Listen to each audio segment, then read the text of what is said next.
Jadi model BIRAF ini harapannya dapat menjadi strategi keuangan bagi setiap perusahaan. Jadi ada triple bottom line di Iya. situ. Ya, jadi people, planet, dan profit. Wow, luar biasa sekali teman UB.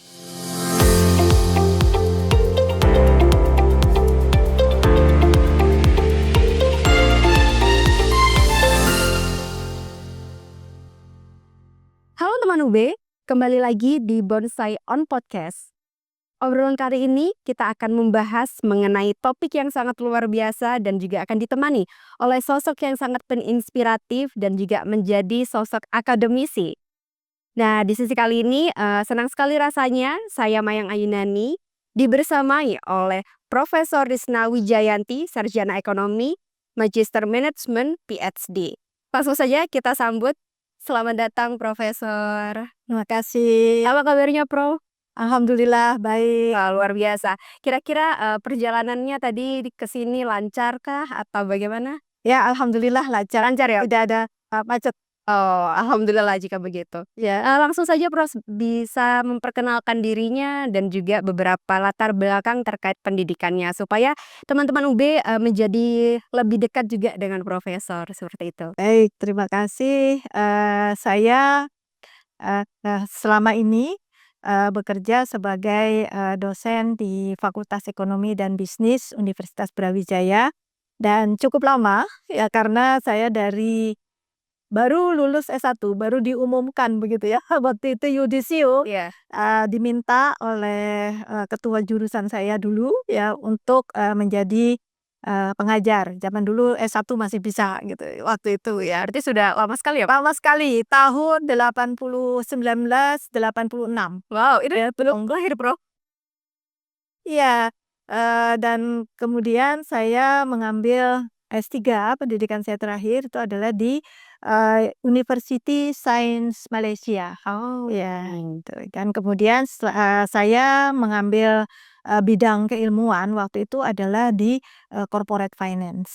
Ya, jadi sampai sekarang saya masih mengkaji dan mendalami tentang corporate finance. Wow, luar biasa sekali teman UB terkait background dari Profesor Risna sendiri. Nah, di sesi kali ini kan ini sesi menuju pidato pengukuhan guru besar ya, Prof.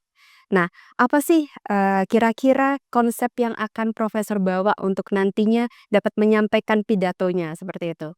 Baik, konsep yang saya rencanakan ini untuk disampaikan itu adalah sebenarnya konsep yang berasal dari kegalauan saya ketika beberapa tahun saya melakukan penelitian, begitu ya. Jadi, yang pertama itu adalah transparansi dari laporan keuangan perusahaan, terutama laporan keuangan perusahaan go public.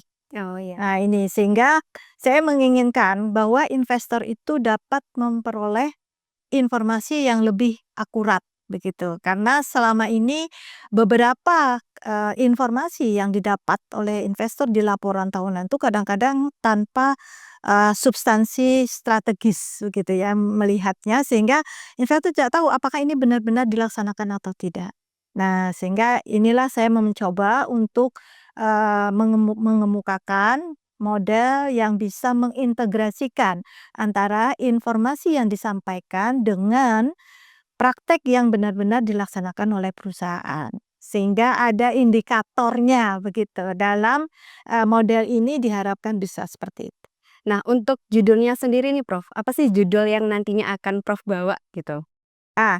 Judulnya itu kan sebenarnya strategi keuangan ya, strategi keuangan untuk dapat digunakan dalam membangun kinerja keberlanjutan perusahaan dan kepercayaan investor. Oh, wow. Ya. Berarti ini terkait dengan strategi keuangan yang berbasis model BIRAF itu ya? Betul, ya. Jalan menuju keberlanjutan perusahaan dan kepercayaan investor. Betul, ya. Jadi model BIRAF ini harapannya dapat menjadi strategi keuangan bagi setiap perusahaan.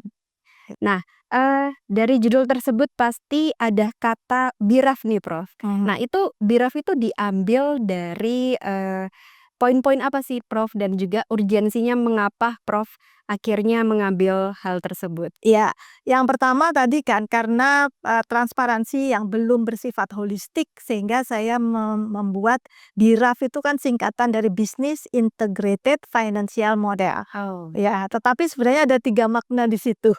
Ya, jadi yang pertama itu, kemudian yang kedua itu dari sisi, corporate-nya, itu B itu adalah baseline financial, artinya perusahaan harus mampu menghasilkan keuntungan dan pertumbuhan, Oh. itu ya. Sehingga itu merupakan investasi bagi investor yang memiliki prospek yang bagus ke depan.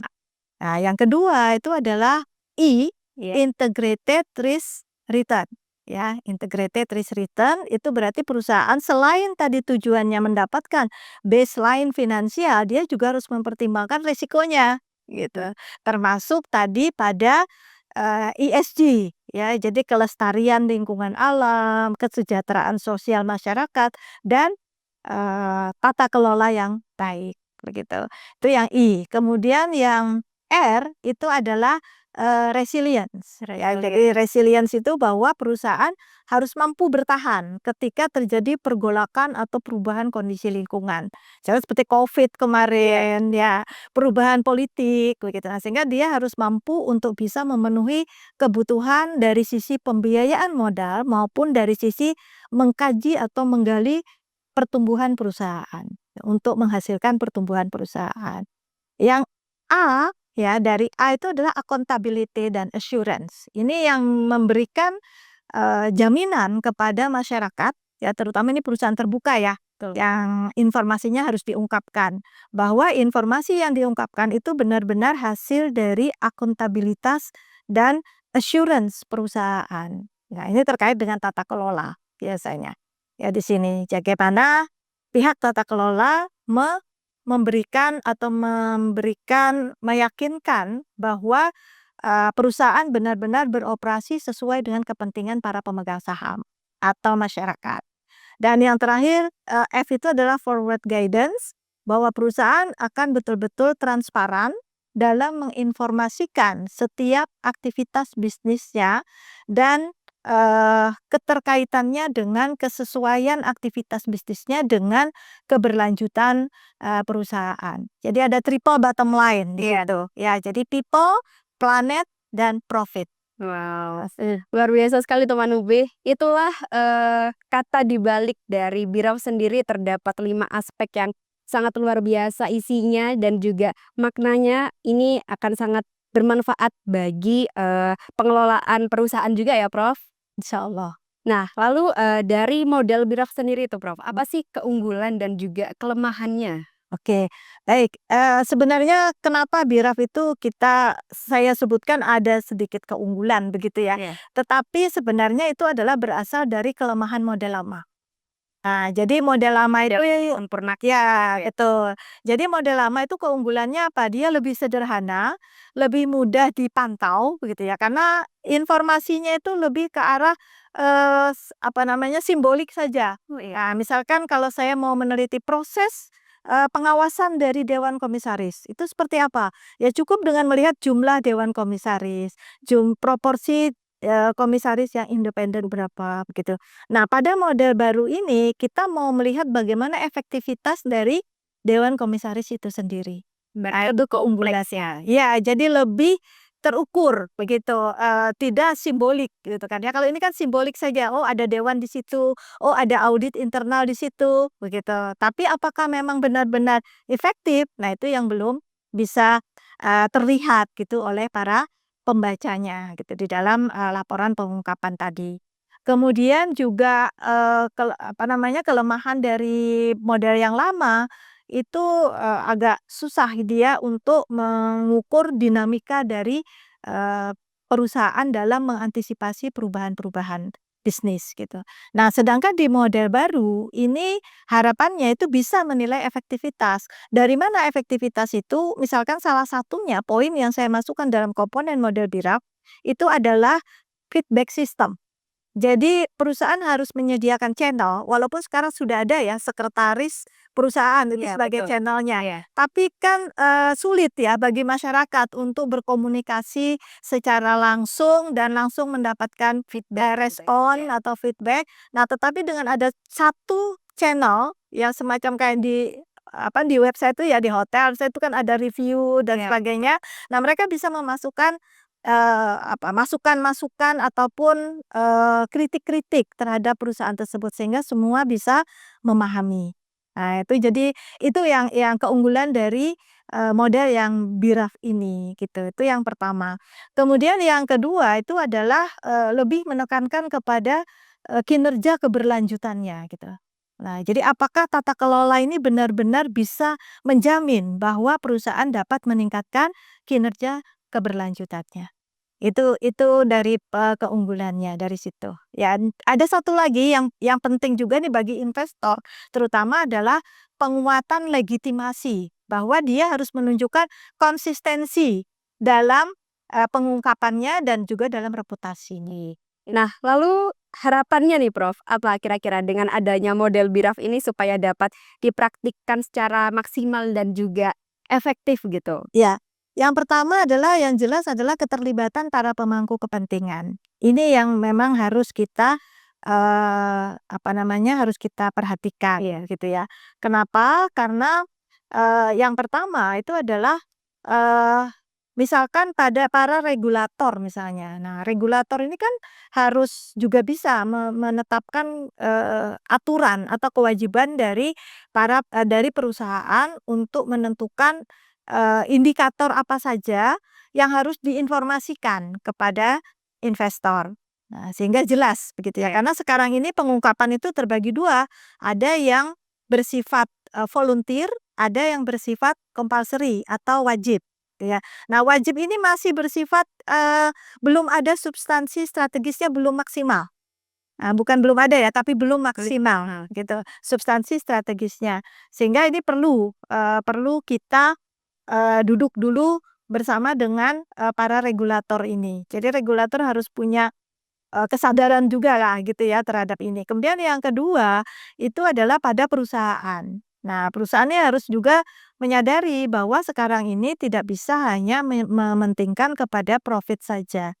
Tetapi, triple bottom line itu perlu diperhatikan, Iya. karena itu akan memperkuat. Karena beberapa hasil temuan itu ternyata dengan perusahaan yang terlibat dalam aktivitas sosial masyarakat, yang memberikan solusi pada permasalahan di masyarakat, itu dapat bertahan lebih lama Iya. dibandingkan dengan perusahaan-perusahaan yang tidak terlalu peduli gitu dengan kondisi sosial masyarakat. Ya, jadi memang harus balance ya, Prof. Ya, jadi harapan saya sebenarnya ada, 3 poin ya. Yang pertama itu adalah tampilkan integritas dari data yang diungkapkan, ya integritasnya. Kemudian yang kedua, data tata kelola itu, para dewan komisaris harus legowo ya, apa istilahnya kalau bahasa Jawanya Iya. ikhlas gitu ya untuk Betul. menyampaikan aktivitas mereka.